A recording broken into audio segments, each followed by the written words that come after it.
याद को सीनों में हम ऐसे बसाएंगे, चेहरों पे तिलावत का एक नूर सजाएंगे। अस्सलामु अलैकुम वरहमतुल्लाहि वबरकातुह। आपका इस्तकबाल है हमारे चैनल 5 to 10 मिनट्स दर्स कुरान में। हमें उम्मीद है कि आप हज़रात बखैर आफ़ियत होंगे और कुरान पाक पढ़ने की मश्क और कोशिश कर रहे होंगे। अल्लाह पाक आपकी कोशिशों को कबूल फरमावे और मज़ीद तरक्की अता फरमावे। आज हम 12वें पारे का 14वां रुकू पढ़ने वाले हैं, सूरह यूसुफ सूरह नंबर 12। और आज हम जिस रुकू को पढ़ने वाले हैं वो सूरह यूसुफ का चौथा रुकू है। बहुत ही आसान है, एंड तक वीडियो देखें, ज़रा भी स्किप न करें। इंशाअल्लाह कोई नई चीज़ आएगी तो ज़रूर बताते हुए चलेंगे।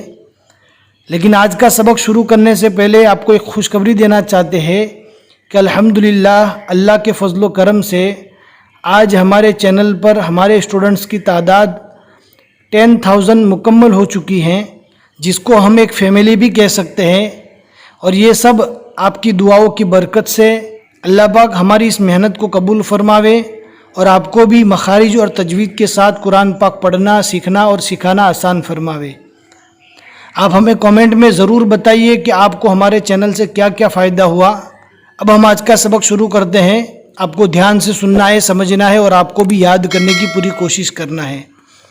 अऊज़ु बिल्लाहि मिनश शैतानिर रजीम, बिस्मिल्लाहिर रहमानिर रहीम। वक़ाल निस्वतुन फ़िल मदीनति इम्रअतुल अज़ीज़ि तुराविदु फ़ताहा अन नफ़्सिही क़द शग़फ़हा हुब्बा इन्ना लनराहा फ़ी ज़लालिम मुबीन। फलम्मा समिअत बिमक्रिहिन्न अरसलत इलैहिन्न वअअतदत। अलिफ और आइन जमा हो जावे तो ध्यान से पढ़ना है। अलिफ को नॉर्मल और आइन को हलक से अदा करना है। वअअतदत अच्छे से पढ़ना है।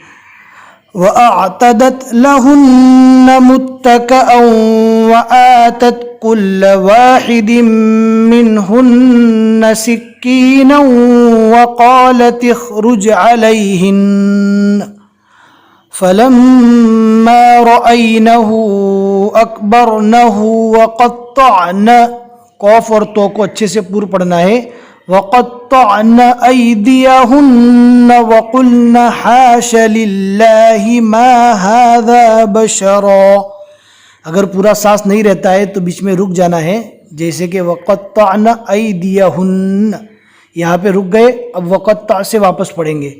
वक़त्तअन अयदियहुन्न वक़ुल्न हाश लिल्लाहि मा हाज़ा बशरा इन हाज़ा इल्ला मलकुन करीम।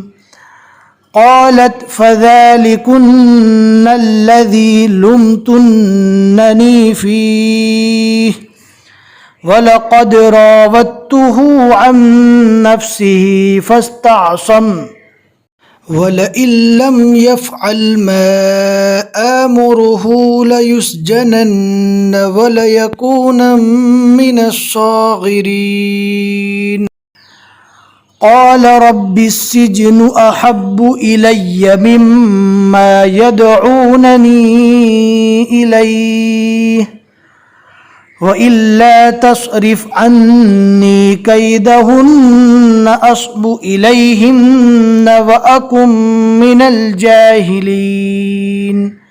काफ को डायरेक्ट मीम से मिलाना है, इसलिए कि जज्म वाले हर्फ के बाद कोई तशदीद वाला हर्फ आ जावे तो जज्म वाले हर्फ को छोड़ देंगे।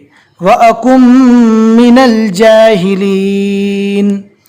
फस्तजाब लहु रब्बुहु फसरफ़ अन्हु कैदहुन्न इन्नहु हुवस्समीउल अलीम। सुम्म बदा लहुम मिन बादी। बहुत से लोग यहाँ पर पूछते हैं कि सा और जाल को कहाँ से अदा करना है, कैसे पढ़ना है। तो जाल और सा का मखरज यानी अदा होने की जगह ये है कि ज़ुबान का हल्का सा किनारा जो आगे की तरफ ज़ुबान की नोक रहती है उसको दांतों के बाहर निकालेंगे تو سا اور ذال اچھے سے ادا ہو جائے گا. ثم بدا لهم من بعد ما رأوا الآيات ليسجننه حتى حين. صدق اللہ العظیم. الحمدللہ 12ویں پارے کے 14 رکوع یہاں تک مکمل ہو چکے اور سورہ یوسف کے یہاں تک 4 رکوع ہوئے. آج کے رکوع میں ہم نے 6 آیتیں پڑھی. الحمدللہ ہمیں امید ہے کہ آج کا سبق آپ کو اچھے سے سمجھ میں آ گیا ہوگا. لائک کر کے ضرور بتا دیں تاکہ ہمیں تسلی ہو جاوے, اور اپنے دوستوں کو شیئر کرنا نہ بھولے. جتنے لوگ بھی آپ کے ایک شیئر کرنے کی وجہ سے آگے پڑھتے رہیں گے آپ کو ثواب ملے گا. پھر ملیں گے انشاءاللہ اگلے سبق میں. السلام علیکم ورحمۃ اللہ وبرکاتہ.